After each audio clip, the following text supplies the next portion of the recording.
comment utiliser les prépositions en anglais. On ne sait jamais quand mettre in, on, at ou to. Et bien dans cette vidéo aujourd'hui avec Zoé et Émilie, les deux coachs natifs du marathon anglais, on va vous donner des astuces très simples et très pratico-pratiques pour ne plus jamais vous tromper. Et comme d'habitude, en deuxième partie de cette vidéo, un exercice pratique, encore une fois, pour pratiquer votre oral, votre mâchoire, débloquer votre mâchoire et mettre les prépositions au bon endroit. Et si tu ne me connais pas encore, eh bien je suis Lauriane Legrand, la fondatrice du Marathon des langues depuis 2017, la première école de langue antiscolaire qui allie coaching d'anglais et développement personnel pour débloquer la mâchoire et la confiance en soi. Je suis également l'auteur du livre Parler anglais en 6 mois, pas en 10 ans aux éditions Erol. Et je suis passée de nulle en anglais à l'école à polyglotte et c'est pourquoi j'ai à cœur de partager cette méthode alternative à un maximum de personnes. Donc tu vas retrouver en description de cette vidéo une masterclass offerte qui t'explique comment parler anglais en 6 mois et pas en 10 ans. Donc clique sur le lien juste en dessous de cette vidéo en description pour pouvoir recevoir la masterclass offerte dans ta boîte mail. Alors les filles, dites-nous un petit peu de quelle préposition on va parler, dans quel contexte on l'utilise, avec des exemples, voilà. Dites-nous un petit peu tout. On va parler de 4 prépositions. On a choisi les 4 les plus utiles, les plus utilisées. In, on, at, to. On ne peut pas passer notre journée, on ne peut pas passer 10 minutes, j'ai envie de dire, de notre journée sans utiliser ces prépositions-là. Voilà. Et juste, petit disclaimer, là, on vous parle d'anglais britannique parce qu'il peut y avoir des différences en américain. Donc, voilà, on ne va pas vous donner les versions américaines, simplement que vous soyez au courant. Si vous entendez un truc différent, ça peut être une faute ou ça peut être de l'américain. Voilà. Let's begin with in. Yes. Alors, dans quel contexte on utilise in? In a plusieurs contextes, on va vous les donner. Et une phrase aussi pour montrer le contexte. In real life. Yes. In real life. Voilà. Ouais, bravo. Même pas préparé. On va commencer du coup avec tout ce qui est l'intérieur. Ouais. Donc à l'intérieur de quelque chose, dans quelque chose, dedans. For example, the car is in the garage. On peut penser à inside aussi, qui veut dire à l'intérieur. Ça Exactement. peut vous aider à trouver le Un contexte. petit lien, ouais. Absolument. On utilise aussi in pour le matin ou l'après-midi ou le soir, ok, donc des différentes parties de la journée. I meditate in the morning. Voilà. Donc, Je pense à que l'intérieur de la À partie de la l'intérieur du journée. matin. Ouais, voilà, en fait, c'est ça le lien. traduit Oui. Ouais. Et pour les Français, il faut créer cette habitude parce que Oui. c'est facile de dire le matin, the morning. Sauf que pour nous, les Britanniques, c'est naturel de dire in the morning. Et ça paraît un petit peu bizarre de dire juste the morning. Oui, Donc, exactement. bonne habitude à créer. Ouais. Une Tout à fait. subtilité très importante. Et donc ensuite, on a toujours dans le in, on a aussi les mois, les années, les périodes longues. Voilà, donc exemple, I was born in July. Donc pareil, à l'intérieur du mois de juillet, si on reste sur notre, voilà, là-dessus. Oui. Et puis un exemple en année. He graduated in 2020. Yes. À l'intérieur de l'année 2020. Voilà, exactement. Et le dernier moment où on utilise in, c'est les pays. So, I live in France. Donc, je vis, pareil, à l'intérieur de la France. Pays, ville, Voilà. village, région, Région, peu importe exactement. la taille finalement. Mais du moment qu'on cite le nom propre. Ouais. Et bonus pour quelqu'un qui apprend l'anglais. Par rapport à quelqu'un qui apprenait le français, on ne s'inquiète pas si c'est masculin, féminin, singulier, Yes. pluriel, in. Très In. facile, ouais. Ouais, Finalement, ça, c'est c'est- beaucoup plus simple que le français. Hein. C'est ce que je dis souvent. Mais oui, mais c'est vrai. Deuxième préposition. Tout On. à fait. On. Donc on là, c'est pour les surfaces, déjà pour commencer. Oui. Example. We can say the book is on the table. Yes. Il y a aussi les jours. Les jours. Les jours. Oui, tout à fait. The meeting is on Monday. Alright. Et ça, alors ça, pareil, c'est vraiment une habitude à prendre. Je le faisais avec mes ados hier. C'était qu'est-ce que tu as fait ce week-end? Il y avait 3 jours. Qu'est-ce que tu as fait samedi, dimanche, lundi? Et là, c'était Saturday, I did. No. On Saturday. Yeah. Et là, ça rentre pas. So, donc vraiment, là, c'est une habitude Ok. à créer. Ouais. Donc là, typiquement, on va pas se dire, c'est dans le, si on reprend la logique du in, c'est dans le C'est sûr. samedi.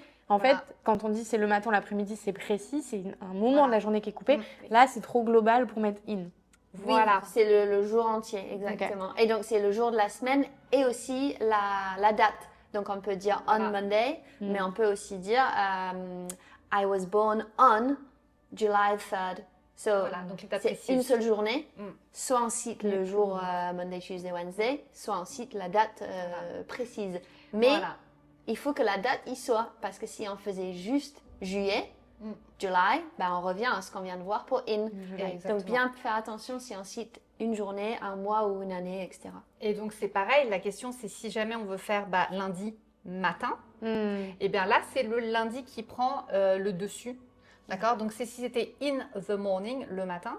Et si c'était lundi, ce serait on Monday. Mais si c'est lundi matin, c'est on Monday morning. Subtilité Voilà. très importante. Yes. Très important Très bien. et utile. Ok, next. Qu'est-ce qu'on a? Hat. At, yes. Alors pour les lieux précis, Oui, pour les heures, pareil, c'est précis. Et les événements. Donc là, on est dans la précision. donc tout ce qui se trouve en ville, par exemple, I'm at the train station. Et aussi pour les Français, donc je suis à la gare, mais aussi je suis chez.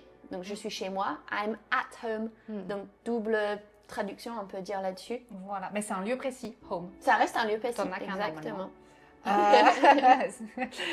Et donc pareil, pour les heures, let's meet at 5 o'clock. Voilà. Pour les événements, see you at the party. Ok, Voilà. très précis. Est-ce qu'on en a encore une? Oui, on a Dans to. la dernière, exactement. La dernière, et moi je l'appelle une préposition with superpowers. Yes. Cool. On est... Pourquoi? Parce que c'est la seule qui peut venir remplacer les trois autres. Donc, c'est-à-dire, on vient de vous montrer les trois, in, at, on. Yes. Avec des contextes, avec des règles. Mais to a cette super pouvoir, super power, de pouvoir venir remplacer quand il s'agit d'une phrase avec un mouvement. Donc, quand on a un point A et un point B, en fait. Ouais. Souvent, le verbe to go, c'est celui qui le nécessite le plus régulièrement. Il y en a d'autres, mais Voilà. go, c'est quand même Ouais, number you one. go to somewhere. So, Donc, I'm going to voilà. the cinema. Ok. Alors qu'on pourrait dire I am at the cinema, parce que j'y suis, je n'y Déjà. vais pas. Voilà. Mais pour y aller, il faut to. Ok. And he gave the book to Sarah. Il a donné le voilà, mouvement, il y a le ouais. mouvement de donner à quelqu'un. Ok, très intéressant. Explication très simple. Maintenant, il faut les mettre en contexte. Exact. Donc pour ça, comme d'habitude, on vous propose un petit exercice pratico-pratique avec des phrases à trous qu'on va vous lire à voix haute. On vous invite comme d'habitude à faire pause, à débloquer votre mâchoire, faire descendre cette phrase de votre tête à votre mâchoire pour vraiment articuler et améliorer votre prononciation et votre compréhension de l'oral. Et évidemment, il faudra trouver la bonne préposition à mettre dans le trou. On est go? Number one, Allez. Let's go. I'm walking in the park. Number 2, my birthday is beep May. Et il faut savoir aussi que ça peut être l'une ou l'autre, mais puisqu'on vous met la traduction en français, ça va vous aider pour trouver la bonne préposition. Third one, she's beep the kitchen.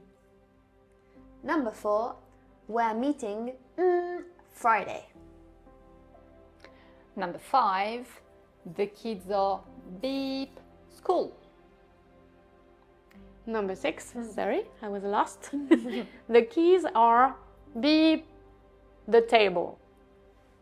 Number 7, I'll be there 3 p.m. Number 8 is going beep work. All right. Number 9 is not true, but I was born beep 1995. It could be true. 10. I'm not Number sure. 10, let's meet the cafe. Right. Answers? Answers, yes. Allez. Euh, Et dites-nous dans les commentaires, hein, bien sûr, comme d'habitude, dites-nous dans les commentaires les réponses que vous avez trouvées, comment ça s'est passé. Nous, on vous lit. On aime bien voir un petit peu comment ça s'est passé. Donc, Les scores. c'est voilà. ça. C'est parti pour les réponses. Number 1, I'm walking to the park. En direction. My birthday is in May. Number 3, she's in the kitchen. Number 4, we're meeting on Friday. Number 5, the kids are at school. Number 6, the keys are on the table. Number 7, I'll be there at 3 p.m. Number 8 is going to work. Number 9, I was born in 1995. Could be true. Yes. Of course. Number 10, let's meet at the cafe. All right, good job, high five. Well done. Oh, sorry, leaving you hanging. Je sais pas si vous avez vu ça, mais j'espère que ça s'est bien passé pour vous, que vous avez aimé cette vidéo. Si c'est le cas, merci de nous laisser un commentaire pour soutenir la chaîne, de la partager auprès de vos proches. Et comme d'habitude, n'oubliez pas de télécharger la masterclass offerte qui se trouve juste en dessous en description pour savoir comment parler anglais en 6 mois et pas en 10 ans. Et on vous dit à très bientôt dans une prochaine. Ciao! Bye bye. See you soon.